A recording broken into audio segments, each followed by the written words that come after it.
ছাত্রদল আদর্শ বিচ্যুত হয়েছে এমন অভিযোগ এনে ফেসবুকে পোস্ট দিয়ে পদত্যাগের ঘোষণা দিলেন গোপালগঞ্জ মেডিকেল কলেজ ছাত্রদলের দুই নেতা।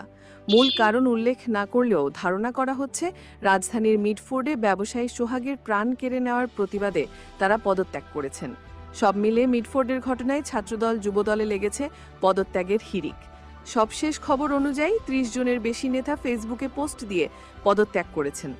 শুক্রবার দিবাগত রাত ৩টার দিকে গোপালগঞ্জ মেডিকেল কলেজ ছাত্রদলের ওই দুই নেতা ফেসবুকে পৃথকভাবে হুবহু পোস্ট দিয়ে পদত্যাগের ঘোষণা দেন।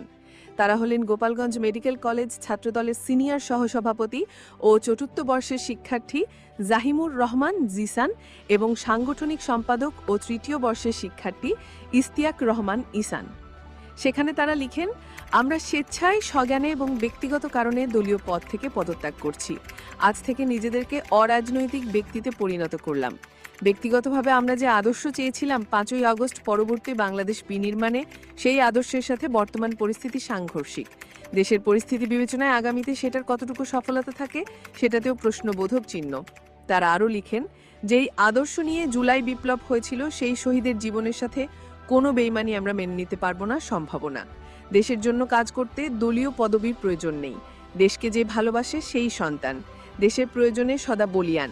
সাধারণ জনতার কাতারে থেকেই দেশের ভালো দেখতে চাই এবং প্রত্যাশা করি মনে করে।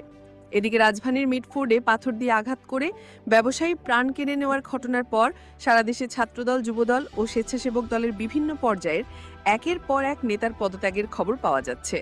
১২ জুলাই শনিবার বিকেল পর্যন্ত ৩০ জনের বেশি নেতা ফেসবুকে পোস্ট দিয়ে পদত্যাগ করেছেন। অনেকেই পদত্যাগের ঘোষণার সঙ্গে তারা কোন কমিটির কি দায়িত্বে ছিলেন সেই প্রমাণও ফেসবুকে দিচ্ছেন। শনিবার সকালে নিজের ব্যক্তিগত ফেসবুক অ্যাকাউন্টে এক পোস্ট দিয়ে পদত্যাগের ঘোষণা দেন ঢাকা বিশ্ববিদ্যালয়ে মাস্টারদা সূর্য সেন হল শাখা জাতীয়তাবাদী ছাত্রদল কর্মী মোহাম্মদ আবু সাইদ। এই তালিকায় আরও আছেন জাতীয়তাবাদী ছাত্রদলের জাহাঙ্গীরনগর বিশ্ববিদ্যালয় শাখা আহ্বায়ক কমিটির সদস্য সাদমান নাজিব, জগন্নাথ বিশ্ববিদ্যালয় শাখা ছাত্রদলের আহ্বায়ক সদস্য পারভেজ রানা প্রান্ত, আহসানুল্লাহ বিজ্ঞান ও প্রযুক্তি বিশ্ববিদ্যালয় শাখা জাতীয়তাবাদী ছাত্রদলের সাধারণ সম্পাদক লিসানুর রহমান লিসান, পিরোজপুর জেলার তৃণমূল ছাত্রদলের নেতা রাকিব হাওলাদার। তবে এসব পদত্যাগ নিয়েও প্রশ্ন উঠতে শুরু করেছে। এই যেমন রাজনৈতিক অ্যাক্টিভিস্ট ও বিএনপির মালয়েশিয়া কমিটির সাবেক সহ সমাজ কল্যাণ বিষয়ক সম্পাদক ডক্টর ফয়জুল হক সম্প্রতি নিজের ভেরিফাইড ফেসবুক আইডিতে একটি স্ট্যাটাস দিয়ে তিনি তার পদত্যাগের সিদ্ধান্তের কথা জানান। একই সাথে আগামী জাতীয় নির্বাচনে ঝালকাঠি ১ আসন থেকে স্বতন্ত্র প্রার্থী হিসেবে প্রতিদ্বন্দ্বিতা করারও ঘোষণা দেন। তবে রাজনীতিতে ডক্টর ফয়জুল হকের অবস্থান নিয়ে আছে প্রশ্ন। কখনো ইসলামী আন্দোলনের অনুষ্ঠানের মঞ্চে উঠে দিতেন ভাষণ, কখনো আবার জামায়াতে ইসলামীর আমির ডক্টর শফিকুর রহমানের সাথে শুভেচ্ছা বিনিময়, এমনকি নিজের পরিবারের সদস্যদের নিয়েও জামায়াতে ইসলামীর আমিরের বাসায় যেতেন তিনি। অথচ নিজেকে পরিচয় দিতেন বিএনপির নেতা হিসেবে।